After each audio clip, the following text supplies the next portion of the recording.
Hey everybody, this is Paul Sinclair with X Factory RC, and for today's video, Chaz and I discussed we wanted to do something a little different than our regular videos. We kind of wanted to combine the spirit of the video casts we've been doing with the race videos we've been putting up, and rather than just throwing up a race video for you guys to watch, we wanted to provide, I wanted to provide my thoughts and commentary on how my X6 Squared was doing during a race. So kind of a voiceover to do some analysis and commentary of how I viewed my car and what my thoughts were as I was racing. For today's video, I picked out the A-Main number 3 from this past, I think it was a few weeks ago now, the 2012 Roar Region 5 race. Chaz filmed my car. This was at EN Hobbies, an indoor track in Columbus, Ohio. And what do you say? There's a lot of interesting stuff in this race. I've watched the video a few times now. I think I did a pretty good job in it, and there's some interesting stuff to talk about. At the start of the race here, I knew that my car was fast, but I hadn't qualified that well. I had good lap times, and I did have a great result. I finished third in the first main, A1. So this was A3. I'd broken out of A2, so I knew I needed another good result, but I had a chance to podium. And so I was looking forward to that. An interesting note here, though, is that I was qualified 7th, and starting 6th on the grid was Luke Richards, who's a fairly fast driver from the Columbus area. But in the previous two A-Mains, A1 and A2, he'd kind of had a slow start. His first few laps weren't very quick, and I knew it was imperative to get around him quickly at the start in order to have a shot at the leaders. So anyway, here we go. Chaz calls the race video here, and you can see right from the start I got a good jump on the tone and put some pressure on Luke. Didn't want to take him out. A little love tap coming around that first 180, and then up on the step up I get a good inside as he's blocked by his brother JP, and we're around. Passing Dustin Richards there, who was wrecked, was just a bonus. Anyone that you can dodge around while they're struggling at the start is always a good pickup. And so right now, after this first lap, this is exactly where I wanted to be. I was really happy with this. Picked up 2 spots, running in 5th and hanging with the leaders, and then I wrecked myself. And man, I mean, what a disappointing feeling. That took me from, my mental state just dropped right there. It was from, okay, I got a shot to finish top 3, a good shot to race with these guys and turn in a really good result, to, okay, now I really got to work my butt off to get back up there. So it's important after that wreck to not let your mental state go away, but rather just stay in it, stay driving good lines and racing hard. I got around a few people pretty easily, and I think I'm back up to 7th or so at this point. Going wide in a few corners, but keeping up corner speed, and luckily the red car wasn't taking me out. There was a big break. That happened. I passed Dylan Gerard and Dustin Richards had gotten together on that off camber, and now I knew I had a good shot at a decent finish again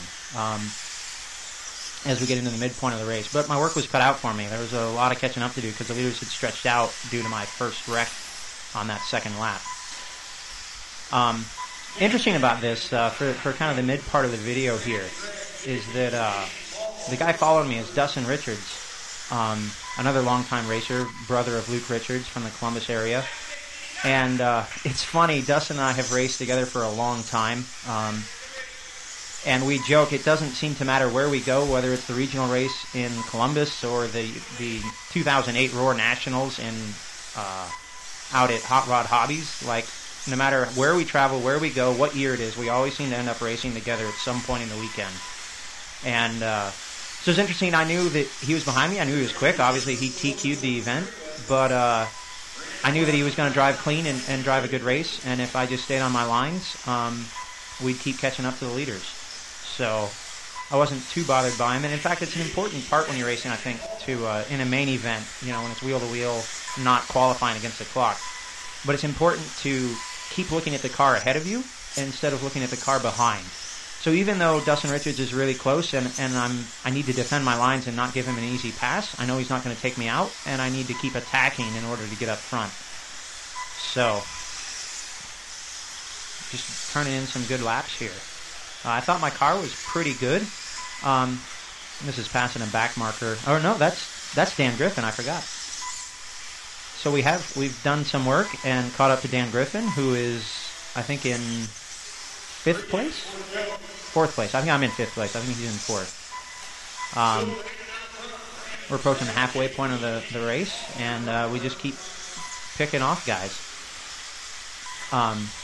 Dan Griffin had run a lot at EN Hobbies, and so I was glad to have caught him. He knows the track pretty well and is always on the right tires and always super fast. Runs some really good lap times. So I knew if I could hang with him, he might make a mistake, and we'd see what would happen. I found my X6 squared at this track, this event, was really sensitive to the rear camber of my car. It got to the point where I was taking my camber wrench up with me, and I'd turn the camber links half a turn or so, not even a quarter turn, based on how my car felt in the warm-up. The more static camber I dialed in, the more secure my car felt in the corners, but the more corner speed I lost because it wasn't rotating as easily. So there's kind of a balance of the rotation. Interesting note there, I don't know what Dan did. I think he spun out and was angry at himself and just kind of punched it and came and ramped off the front of my car. But just kept my composure and kept running. But after the race, I looked over my car, and he actually broke my right front caster block in that accident. I don't know how it stayed together. It was cracked like pretty good, probably 50% of the way through. But the whole thing held together, and my car was still running. So now we're up to 4th place and just keeping our head down and running strong. This is a 7-minute race, and I'm sure any nitro racer would tell you, but main events are interesting, especially when they're longer, because you get to that 5.5-minute mark, which is our normal qualifying race, of course, and I think your concentration level kind of drops some. And so it's a lot of work in a longer main to keep your head in the race and not let your thoughts wander or not lose your concentration. Big break there with Dustin Richards rolling over, and now I have some room to run and don't have to worry about him coming so hard. Catching up on a back marker here. Thank you for letting me by. And but we're starting to see J.P. Richards again, the third Richards brother in this race. We're starting to see him here as ahead of me on the track. Announcer just said 1.5 to go, and I am in 4th place. A little wide on the corner entrance, but you can see we're starting to run down JP. That little tabletop single there through the back was interesting. The outside half of it, which is kind of where you wanted to be naturally, was really rough and would throw your car. And it was really easy to go too fast through there and kind of jump too far out of it and not be able to make that corner well. So you wanted to go into it with as much speed as you could, but then maintain control of your car and land nicely and get around that little chicane afterwards to put a good lap time in.